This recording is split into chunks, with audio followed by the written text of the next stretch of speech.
नानी तेरी मोरनी को मोर ले गए। जंगल की सब चिड़ियां चहक उठी। सूरज की किरणें मुस्कुराएं, फूलों की कलियां महक उठी। चंचल मोरनी नाजुक पांव बागों में नगमे गाती थी। झूमते हुए मोर आए, नाचते गाते जाते थे। नानी सुनो, वो मोरनी बोली, कैसे हुआ, कब, क्यों हुआ? मोरनी की कहानी हमें बताओ।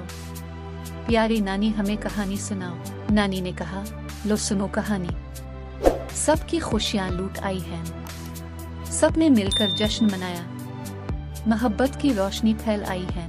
मोरनी की कहानी सुनते जाओ, मोहब्बत की तालीम पाते जाओ, सबके दिलों में जगह बनाते जाओ, प्यार के रंग बखेरते जाओ। नानी तेरी मोरनी को मोर ले गए, यादों की खुशबू पीछे छोड़ गए, हमेशा इस याद को दिल में बसाते जाओ। मोरनी की इस कहानी से दिल बहलाते जाओ। प्यारे बच्चों, उम्मीद है आपको ये नज़्म पसंद आई होगी और हमारी अगली ऐसी नज़्म का बेसब्री से इंतज़ार करेंगे। तो इसलिए आपको इस चैनल को सब्सक्राइब करना होगा ताकि आपको इस तरह की और भी खूबसूरत नज़्में मिलती रहें, और बेल आइकन को दबाना नहीं भूलेंगे ताकि आपको वीडियो का नोटिफिकेशन आसानी से मिल सके। तो मिलते हैं किसी अगली वीडियो में, तब तक के लिए रब राखा।